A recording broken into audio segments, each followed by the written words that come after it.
What up, everybody? It's your boy Ron James of Best Damn Media here with my guy Cleveland Mike here after another Buckeye win. The Buckeyes get the win over Wisconsin 24-10. Mike, it is another Saturday with a Buckeye win. How are you feeling, my guy?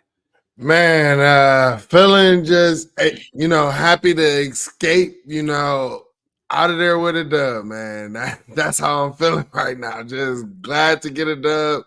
Happy to, walk out of there with a win, man, because it was looking spooky right there during this holiday weekend. Absolutely. Definitely spooky season up at Camp Randall. Shout out to It's Momo YouTube and our guys, Go Jay in the chat. Appreciate you guys being here, kicking it with us on this late Saturday night. Man, this game was late. When I thought about it, when I was like, man, we're doing an instant reaction, I'm going to be like, gotta get coffee in me to get through this game. But man, the Buckeyes did enough to get my heart racing today, so I didn't even need the coffee, man. It was a win, but man, was it a struggle watch. I tweeted out right during the second quarter, man, this halftime space is going to be one for the ages because I knew they were going to have a lot to talk about when it comes to this quarterback. So do you want to jump right into the negative, or do you have some positives you want to talk about before we dive into the elephant in the room? Man, let's just get the elephant in the room out the way because I just rather cap this off, talking about the positives, of this game. So let's just get the elephant out the room already, man. Let's just get it out the way. All right, so Kyle McCord, 2 interceptions and a fumble loss before halftime this game. I feel like if Devin Brown is not hurt, we might see an appearance from the backup quarterback. You saw him get dinged up a little bit towards the end after that run. There's decent scrambles, so shout out to him for making that play. Mm-hmm. But then you have Tristan Gebbia, a 7th-year guy out of Oregon State, warming up on the sidelines, which is something that I know no Buckeye fan wants to see, and I know everybody was scared about that. But, I mean, the struggles today, man, I feel like they just continue. And I don't know how much longer I can, stay on this island. I've been, hopeful for this guy. Me and you, we're talking about, what quarterback competition all the way back in March. Kyle McCord's the guy. We've seen it. He's 9 weeks into the we're 9 weeks into the season, bro, and we have 3 turnovers before halftime. We talk about the biggest thing with this team is their defense is so good. All we need out of this quarterback is someone that's not going to turn the ball over, and we can win. Everybody said, is this a trap game? I'm like, no, it's not a trap game because Wisconsin can't score more than 12 points on this team, and anybody, I don't care if it's Tristan Gebbia or one of the walk-ons, could put up 12 points with the weapons that this team has. So, I mean, the quarterback play just absolutely has to get better. And, man, the struggles today were so disappointing. And we saw Kyle do all of the things that we say that can't be done by a quarterback and why the other guys aren't playing. We can't put Devin Brown or some of these more risky players in the game because they may make mistakes. We're turning the ball over against Wisconsin 3 times before halftime. These are the mistakes that we talk about that we can't afford. Especially, it's not fair to a defense as good as ours. The least you can do is make it to 4th down and get off the field and be able to change and flip the field. The fact that we're turning the ball over the way that we are in week 9 is really disappointing, especially when you talk about the things that you're hearing coming out of the Woody from Ryan Day when he talks about the progression path that Kyle McCord is on, and then you go see him go put up objectively a stinker today. Like, I don't know what other way that you can put it, but I did not enjoy watching that game, and it's just really disappointing. You see Marv be able to get the stats despite the quarterback play, but man, we're supposed to be wide receiver you. We've had this string of first-round quarterbacks, and now to see the quarterback we have, quarterback play that we're receiving right now is really disappointing. Yeah, it's definitely disappointing. You know, the wide receivers came to Ohio State because of the type of offense that Ryan Day ran. They saw it back with Dwayne Haskins, saw what Justin Fields did in the wide receivers, saw what CJ Stroud did. And this is why these guys are here.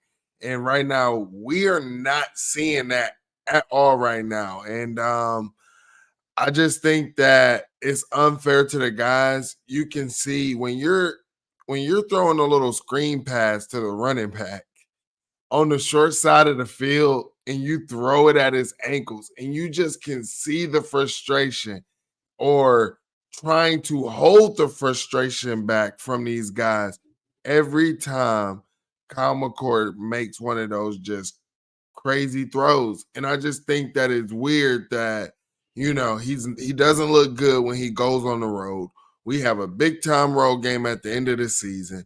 Right now, you have basically been the starting quarterback for majority of the season, and we're in week 9, game 8, and you're still having the same struggles. Like, we supposed to be seeing some progression. I've been saying to you all that you want to be playing your best ball come November, and it just doesn't look like we're on that trajectory of doing it. Where's the confidence? Where's the juice from our leader? Because I'm not seeing the confidence. I'm not seeing the pocket presence. And I just think that it sucks because, man, we possibly could have seen someone else bring that juice that has always brung that juice. It seems like we possibly could have seen him in this game if he wasn't hurt. You talk about wanting to see the progression week in and week out, and I gotta ask you, was this Kyle McCord's worst game?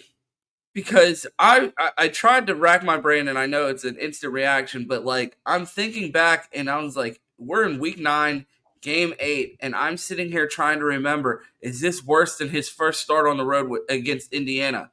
And like Yeah. it's just so disappointing at week 9 that we're asking these questions of, was that possibly his worst game yet? And we're talking about a Ryan Day teams, and you said it. We expect these teams to be getting better, and it seems like every position group except for one is getting better week in and week out. We've seen the offensive line step up. The run game Mm-hmm. has gotten it going. Marvin Harrison Jr. is going absolutely nuclear without Emeka Ibuka in the game. The defense has stepped up despite injuries. You see Sonny Styles making plays when Lathan Ransom goes down. Just overall, you've seen everyone elevate their game except for one person. And at what point do we have to look around? And I mean, there's no one to look around to because of the injury to Devin Brown. But it's just frustrating. He says that he knows he's not playing at a championship level, and it feels like we're seeing regression. And when we talk about Ryan Day teams, I feel like every Ryan Day team does play their best ball at the end of the year. So for us to be in week 9 and see our quarterback objectively playing the worst we've seen yet, it gives you pause for concern. Right. Yeah, and I mean, I see people, how did you grade the Buckeyes? And honestly, the poll in here is just crazy. You're talking about 29% gave an A, 36% with a B, 29% C, 7% D. I mean, I'm left speechless. Like, honestly, I was speechless. My wife was looking at me crazy, coming over, rubbing my shoulders. Are you okay? What is going on? I'm sitting here slouched in my chair while I'm watching the game. Like, this is just not what we have seen from an offense. I just feel like was was 2016 and 2015 that bad? I don't know, man. A lot of people were calling for JT Barrett today, and I was like, I don't think any of you have watched a 60-minute JT Barrett game in at least 5 years, because I'm telling you, bro, But JT Barrett with Ryan he, Day. I mean, I understand that JT Barrett with the if, Ed if I'm gonna have Warner. JT back, we better be running Urban's offense, because if you're gonna come out here and ask JT to throw 30 times a game, we're losing at least 3 times. I don't want to get bogged down in the negative.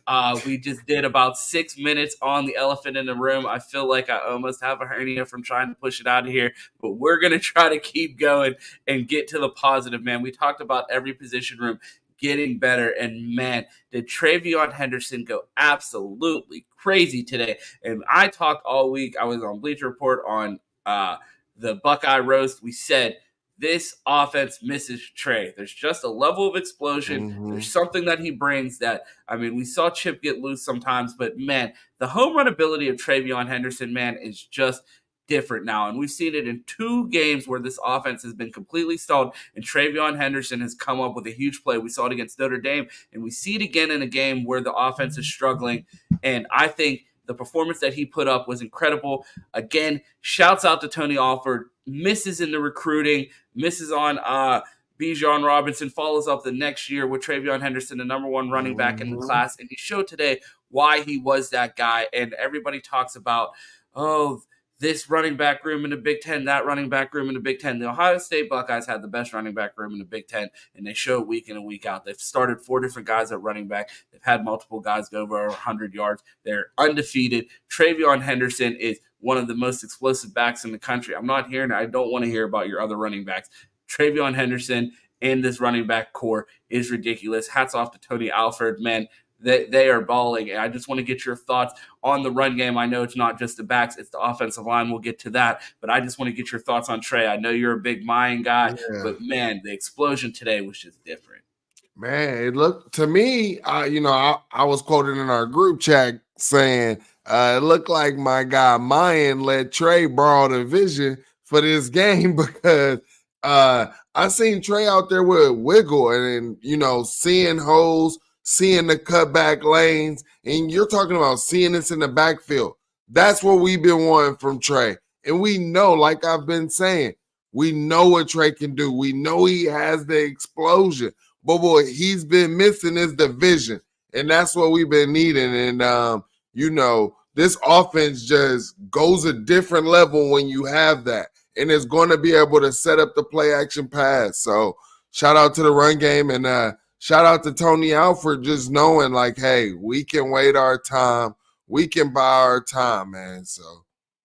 Yeah, man. And another guy that needs his flowers, Justin Fry. This offensive line has improved significantly in the run game, and I think that was a big part of why Trey was able to go crazy. I mean, we talked all year about if there's one coach on this staff that we believe can get his room right if they're not playing good, it's Justin Fry and this offensive line. We're seeing them start to come together here towards the end of the year, and I mean, you're seeing them come together, and it's great to see. And I think, again, with this defense and with this run game, I find this team hard to beat despite the difficulties that we've seen from our quarterback play. I don't see a team that can equally hold this team under 17 and also score 17 on this defense. 17 has been a number that we've talked about all year with this defense. Someone asked me earlier this week, is this a trap game or could the Buckeyes lose focus and lose this game? And I'm like, it could be, but I don't think this team can score more than 12 points. So I don't see the Buckeyes coming out here and scoring less than 12. And while it felt like we only scored 12 with how much of the offense did struggle today, I mean, again, it held true. This defense is elite.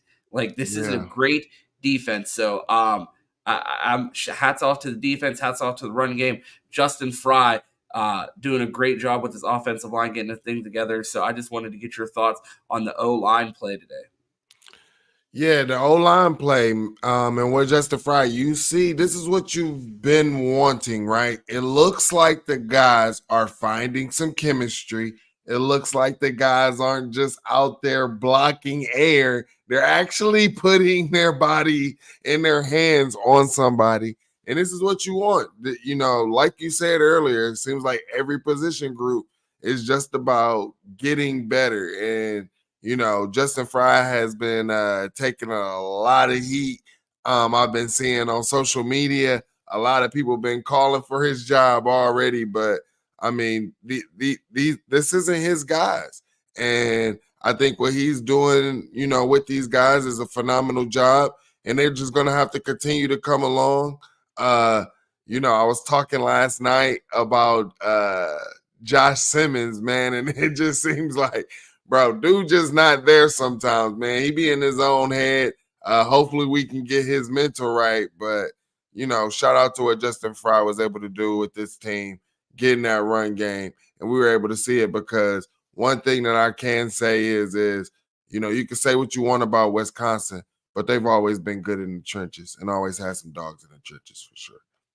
Absolutely. Right now, the Buckeyes are at number 3 in the AP poll. The college football playoff rankings will be coming out next week. How important was this game for the Buckeyes to make a statement before these initial rankings come out? And if you do believe it is important, do you think they did enough to make a statement in this game? I wouldn't say that this would be a statement game. I think that they had the chance to make a statement game and say, "Hey, here's our resume. Boom, we went ahead, blew Wisconsin out the water to show we're the top team to back this resume up." But what it did was it left a lot of questions, right? So we know what you have on the defensive side, and it's literally flip flopping the narrative of how Ohio State was, the past years. Oh, we know they have an offense, but they don't have a defense, right? Now we got a defense, but do we have an offense to pair with it? But like you were saying, man, this defense has honestly just continued to show up, show out, show that they can win games.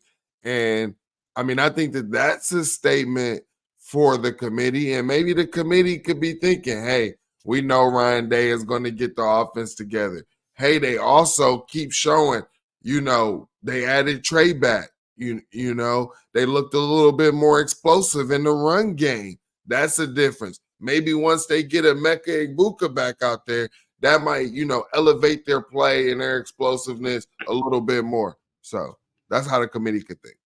Absolutely. I feel like Emeka Egbuka could take this offense to another level like we saw Trey do today. And I think health will be key for this team going forward this season. But it was disappointing I think it was a bit disappointing day overall for the Ohio State resume with the stinker that we saw Penn State go out there and put up. And they didn't look great early in the game. Another struggle. Drew Aller struggled again today, and then the Buckeyes struggle again on offense.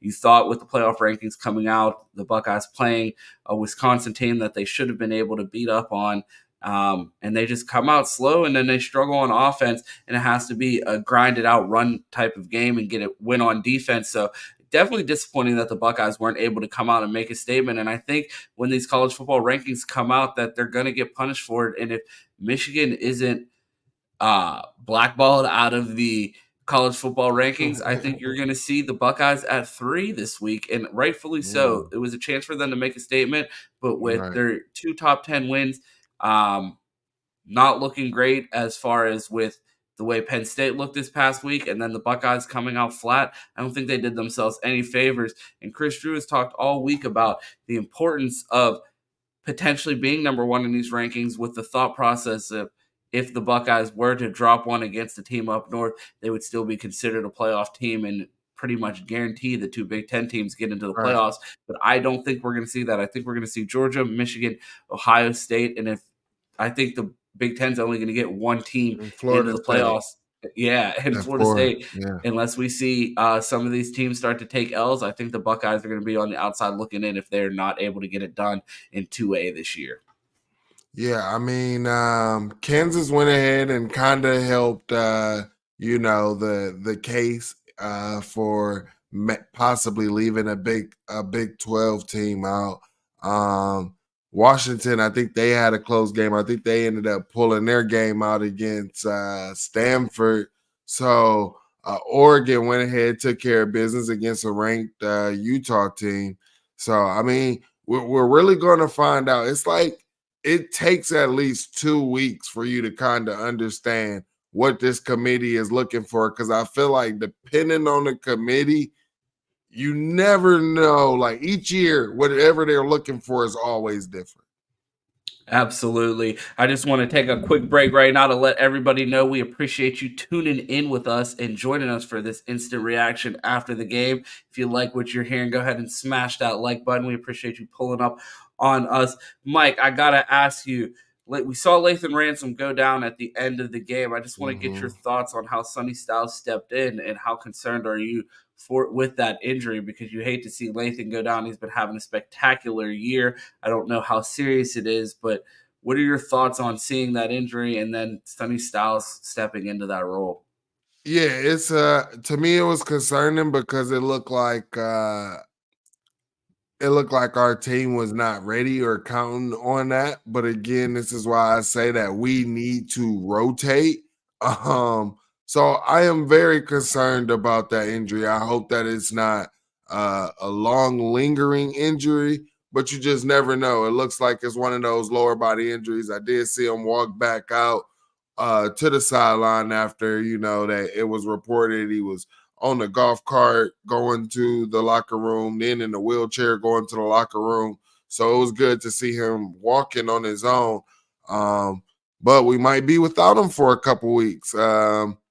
So next man up, the Ohio State, the motto is we don't rebuild, we reload. So, Silver Bullet's supposed to be back. Time to put another one in the chamber. Absolutely, and we did see Denzel Burke get back this week, and man, they tried to test him on third down, and he came up with a spectacular play. It was great to see Denzel back out on the field, and I think that is definitely someone that we're going to need to be healthy to make a run if we are going to. What were your thoughts on Denzel Burke getting back out there today? Man, Denzel, honestly, he needs to work on his tackling. I will say that definitely needs to wrap up, but he looked good in coverage. I say one time he looked a little passive, but once it just looked like once the hitting got going and everything, he looked a little bit more comfortable.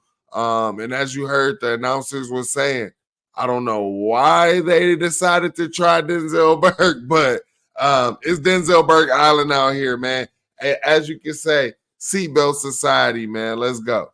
Absolutely. Denzel knocked a little rust off. We saw him miss one tackle, but I mean, whatever. Like, he's a cornerback. I think he played great outside of that, stepping right back in, especially after coming off an injury, to be able to come in and play like that. I don't think outside of the missed tackle and then the big pass defense, I don't remember seeing him out there having too many issues. So great to see him get back into form.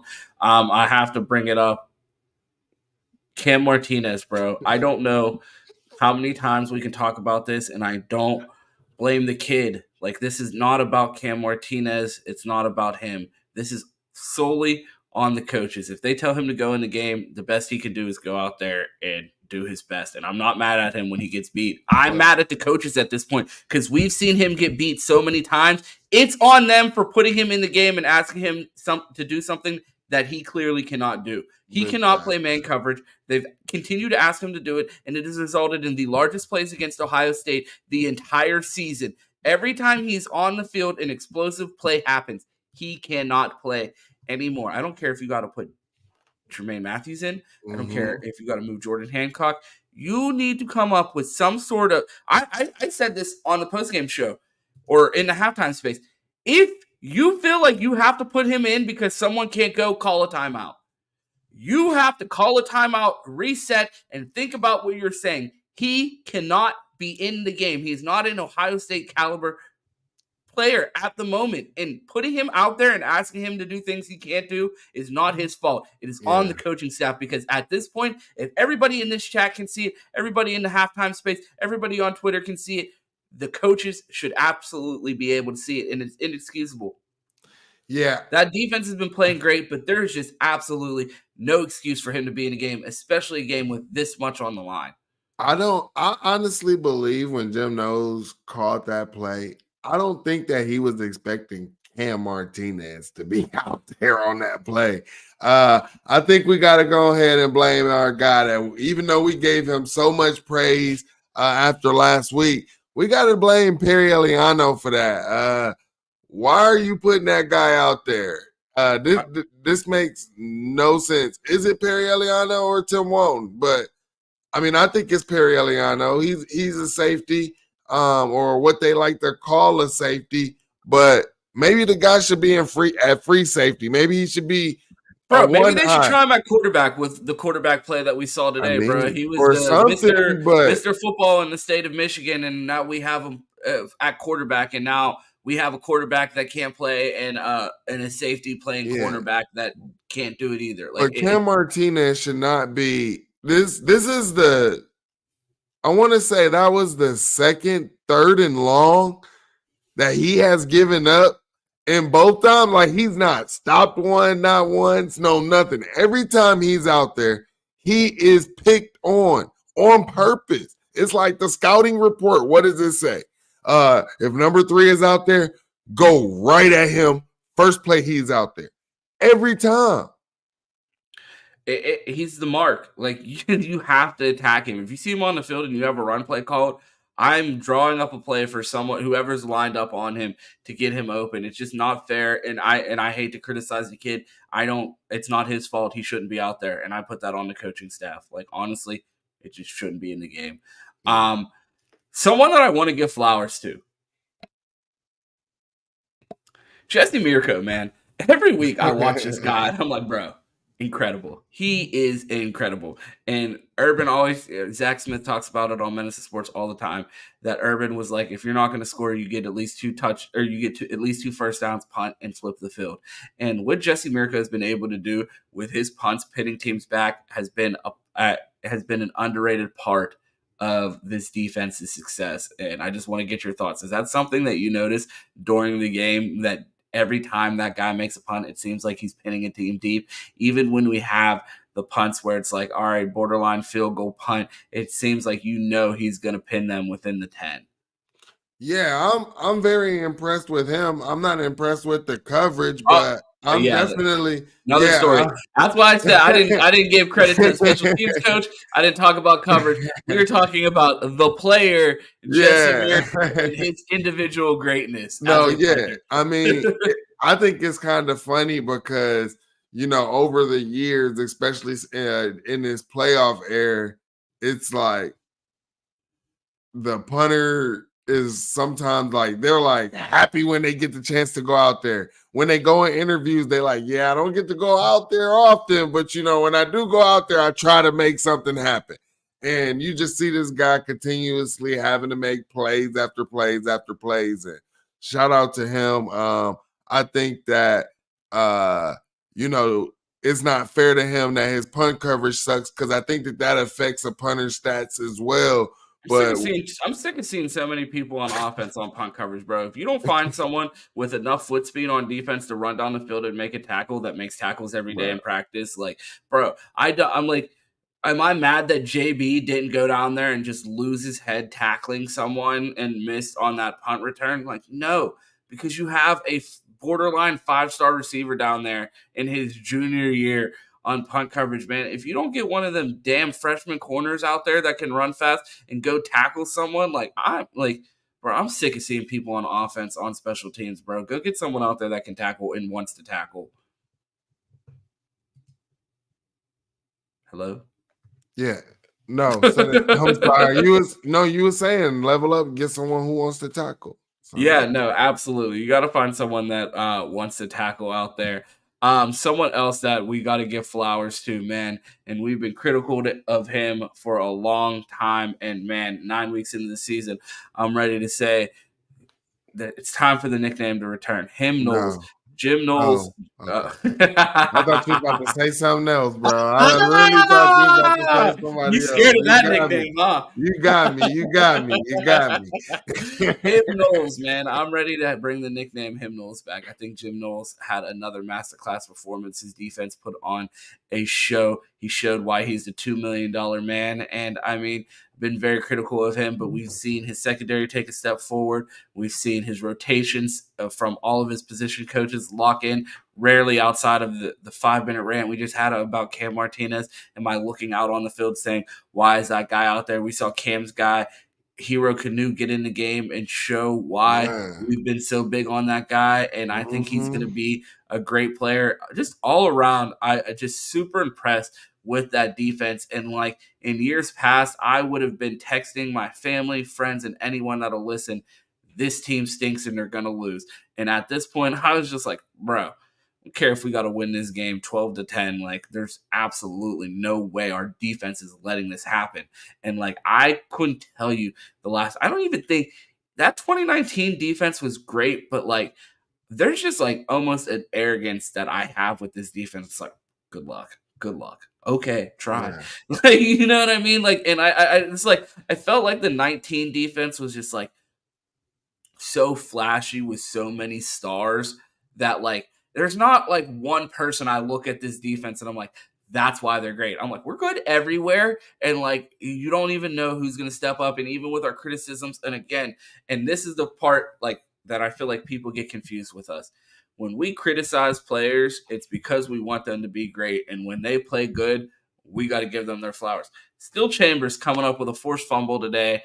Not many times during the game did I look out there and say, what is that guy doing? I thought he played a solid game, forced a turnover. So I got to give our guy Still Chambers that we've been so critical of his flowers. He played a good game today. Jim Knowles, this whole entire defense, everyone deserves their flowers because just, again, another masterclass from them. Yeah, Jim Knowles continues to cook, other than I want to say that opening drive, which, it's a scripted play or, just the script, they got him, but other than that, Jim Knowles was cooking, man. He was really in his bag. I do think that, Still Chambers, he did good, doing the forced fumble. I do feel like our linebackers could be a lot better in pass coverage, or we should do something a little different in the pass coverage there on those 3rd and longs. But shout out to Jim Knowles continuously putting players in the position that they need to be to make plays. And I also saw my guy Josh Proctor back there continuously making plays, almost coming up with an interception. And I just remember, from the time Jim Knowles got there, from barking out a safety and Bryson Shaw barked him out of the woody, and then Josh Proctor in the Notre Dame game missing it, and we never see the guy again. We think he about to enter the portal, to what he's doing now, man. I know a lot of people was critical of Jim Knowles last year and what happened in those last 2 games, but man, they say you can't teach an old dog new tricks, man. But maybe Jim Knowles, that gray hair might be fooling y'all, man. He might be a young man at heart. That's what I'm saying, man. And another guy that needs some credit for stepping up and elevating this defense, man. Jordan Hancock has been incredible this year. Me and Q got into a heated argument on the Buckeye Roast one morning about Jordan Hancock, and we both agreed that he's an NFL player. Q insisted that this would be his last year at Ohio State and he was going to the league this year. And I was like, I think he's incredible. I think he will be at Ohio State one more year. And if he keeps balling like this, bro, he might be a day 2 pick with the way he's playing. Like, I mean, Jordan Hancock has been incredible. So hats off to him as well. MVP for the game, Mike. Who was your MVP? We saw Marv out there, 123 yards, 2 touchdowns. Chris had that call. Bro, if you have betting props somewhere in whatever state you live in on college football, take Chris Drew's bold predictions on Bleacher Report, bro, because he knows something. He called Marv 2 touchdowns today. He called Devin Brown rushing touchdown against, who was that? His first rushing touchdown against? Is that Penn State the first one? No, it was the week before that. Whose first rushing touchdown? Devin Brown's first rushing touchdown. No, that was it who did we go up against? Oh, well. It was that game. He had that touchdown called. Chris Drew has been crushing it. He called Kate Stover 2 touchdowns a couple weeks ago. Telling you, crushes it on the bold prediction show, man. But yeah, man. We saw 2 touchdowns from Marv, 123 yards. You saw the Maryland game. Maryland game, okay. You saw 160 yards from Travion Henderson and a touchdown. Who does your MVP go to? And then Jim Knowles' defense gives up 10 points. Man, yeah. Hey, I gotta shout out my guy E. For sure. It's his guy. His guy gets MVP. So E, I hope you watching this. Shout out to you. Travion Henderson is my MVP. what he was able to do, given the offense that burst when, it looked like that offense couldn't do anything. It looked like we were going to be stagnant. And he was just wearing down. At first, I'm like, man, is Trey going to be tired? No, Trey was not tired. He put the team on his back. He put this offense on his back.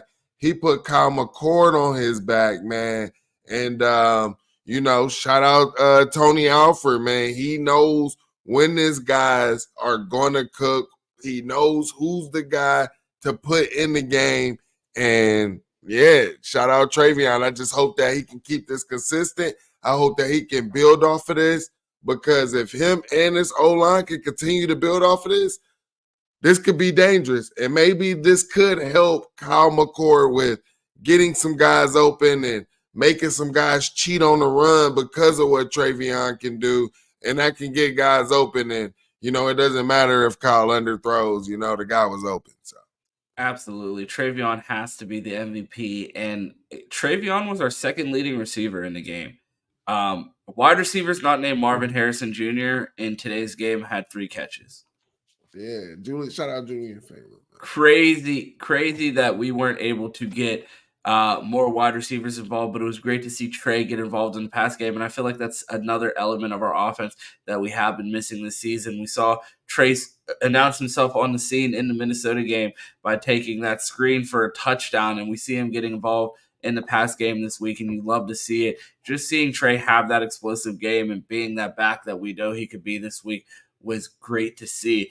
Just want to get your overall grade on the Buckeyes coming out of this game. We saw the defense play an incredible game. We saw Trey and Marv go crazy, but there were questions at quarterback. How would you grade the Buckeyes' performance against Wisconsin today? As an overall grade, I have to give the Buckeyes a C. And the reason being on it as a C is because of the turnovers. You had 3 turnovers. That is not the standard at Ohio State. If I'm going to grade you, I got to grade you to the Ohio State standard. Some people in school was on a 4.0 scale. I think the Buckeyes are on the 5.0 scale. So that's what I'm grading them on. It's a C. You're the leader of the team, the leader of the offense. Brought that down to a C. You put in I called our defense getting their first shutout game.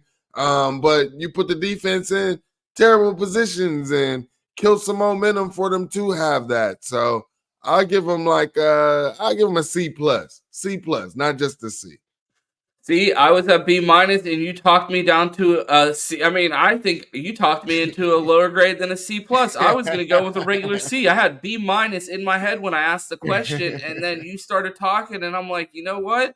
I'm thinking I'm going to go with the C, because it feels like those times anyone that's ever played any type of sport, whether it be football or something else, when there's that one person holding your team back and the whole team gets punished for it, whether that's with a loss or with running or something else. If someone's out of line, you have to learn about being on a team by wearing the sins of someone else on your team. And I feel like the Buckeyes have to get a great legacy with the way that Kyle played and with the turnovers, because the turnovers in that game are just unacceptable. And if we're playing against a better opponent, that might have cost us the game.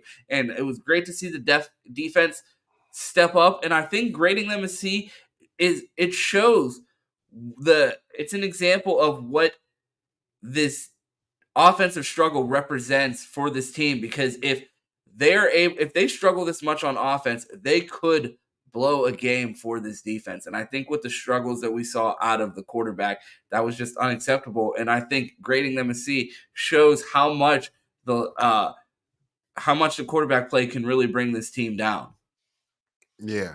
And that's the thing,